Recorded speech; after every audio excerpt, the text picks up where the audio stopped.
Abram, about to be offered up as a sacrifice to false gods by wicked priests, including his father, says, I, Abraham, saw that it was needful for me to find another place of residence. Yeah. But as the priests lift up their hands to kill him, Abram prays unto the Lord, and an angel immediately appears, looses his bands, breaks the altar, and destroys the false gods. Abram then hears the Lord say, My name is Jehovah, and I have come to deliver thee, and take thee away from thy father's house. I will lead thee by my hand, and my power shall be over thee. So Abram, seeking greater happiness and rest for himself elsewhere, promptly leaves his wicked father and follows the Lord.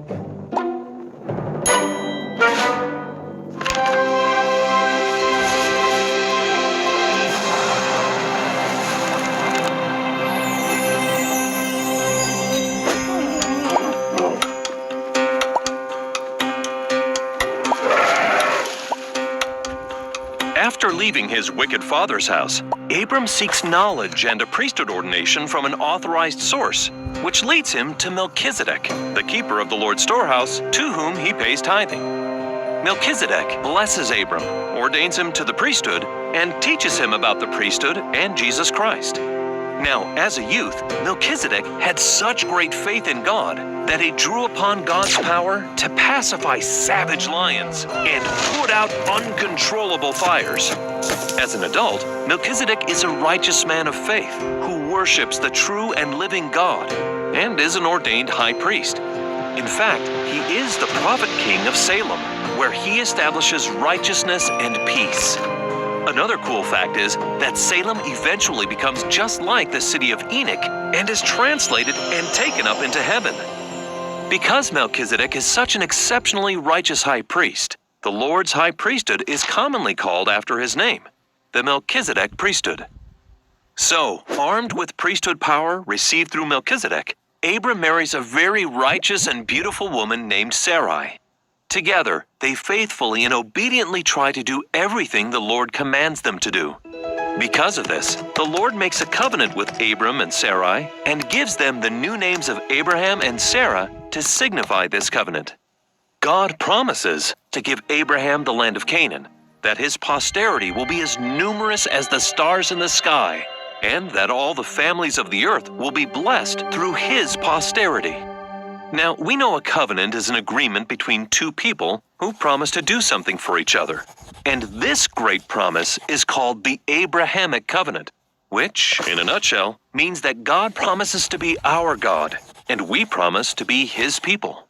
This covenant is at the foundation of not only thousands of years of history, but is one of the key things that distinguishes God's kingdom on earth. Let's break it down. Like all eternal covenants, God set the terms of the Abrahamic covenant.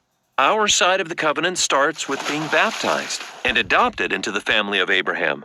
We promise to keep his commandments, follow the covenant path, and bless all nations of the earth by sharing the gospel with them. Our goal is to become true disciples of Jesus Christ, spreading his love. His part of the covenant includes giving us power, ordinances, and priesthood in this life, and eventually the greatest gift of all, exaltation in the life to come. Okay, Abraham and Sarah really want children. They even have the comforting promise that they'll have a numberless posterity. But Sarah goes many, many years without having children, which is heartbreaking to her, because that was supremely important in their culture. So they try to solve the problem their own way. Not realizing the great miracle God still has planned for them, Sarah gives her handmaid Hagar to Abraham as a wife, so he can have children with her, as was the practice in those days. When Hagar becomes pregnant, however, Sarah develops the very human emotion of jealousy and makes Hagar's life so rough that she leaves. Fortunately, the Lord is aware of Hagar and sends an angel to take care of her and soothe the wounds caused by Sarah's jealousy. Things apparently get smoothed over, and Hagar returns to live with Abraham and Sarah before giving birth to Ishmael.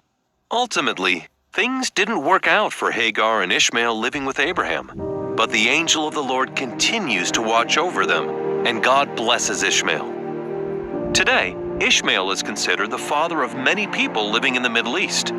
Like the rest of us, Abraham and Sarah weren't perfect, but as they tried their best, they were blessed, just as we will be when we do our best to secure all the blessings promised to Abraham. But what about the promised posterity for Sarah and Abraham if they remain faithful? We'll talk about that miracle next time.